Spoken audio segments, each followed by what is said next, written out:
ആഴ്ചയിൽ 7 ദിവസം ജോലിക്ക് പോകുന്നത് എങ്ങനെയുണ്ടായിരിക്കും എന്ന് നിങ്ങൾ ആരെങ്കിലും ആലോചിച്ചിട്ടുണ്ടോ? എന്നാൽ ഞാൻ പറഞ്ഞുതരാം, ഒരു രസവുമില്ല.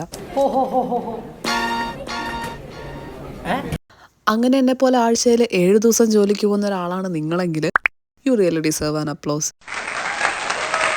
അങ്ങനെ കുറേ നാളത്തെ നീണ്ട ഷിഫ്റ്റുകൾക്ക് ശേഷം എനിക്ക് ആദ്യം ഒരു ഓഫ് ഡേ കിട്ടി. അപ്പോഴും എൻ്റെ ഒരു ഭാഗ്യം നോക്കണേ, കറക്റ്റ് ആ ദിവസം തന്നെ എനിക്ക് പനി പിടിച്ച്.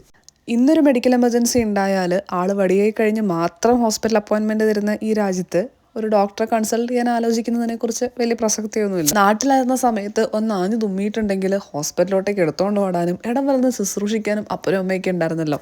ഇവിടെ വന്നു കഴിഞ്ഞപ്പം ഹോസ്പിറ്റലും ഇല്ല, ശുശ്രൂഷിക്കാൻ ആൾക്കാരും ഇല്ല. പിന്നെ പെട്ടിയും കിടക്കയും എടുത്ത് ഇങ്ങോട്ടേക്ക് പോരാനുള്ളതൊക്കെ നമ്മുടെ സ്വന്തം ബുദ്ധിയിൽ തെളിഞ്ഞ കാര്യങ്ങളായതുകൊണ്ട് ആരെയും കുറ്റപ്പെടുത്തിയിട്ടും കാര്യമില്ല.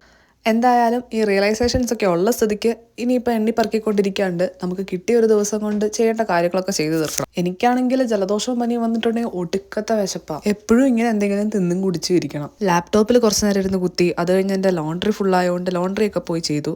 എന്തായാലും പനിയൊക്കെയല്ലേ, ഇനി ആംബിയൻസിനൊട്ടും കുറവ് വരുത്തണ്ട. ഉച്ചയ്ക്ക് കഞ്ഞിയും പയറും ഉണ്ടാക്കി, അതും ഇവിടെ വന്നതിന് ശേഷം എൻ്റെ ലൈഫിൽ ആദ്യമായിട്ട് പുളി വെച്ചിട്ടുള്ള എന്തോ ഒരു ചമ്മന്തി ഞാൻ എൻ്റെ വീട്ടിൽ നിന്ന് കഴിച്ചിട്ടുണ്ട്. അതാണ് ഞാൻ ഉദ്ദേശിച്ചെങ്കിലും അത് ഫ്ലോപ്പ് ആയിരുന്നു. പക്ഷെ കഞ്ഞി അപാര സക്സസ് ആയിരുന്നു.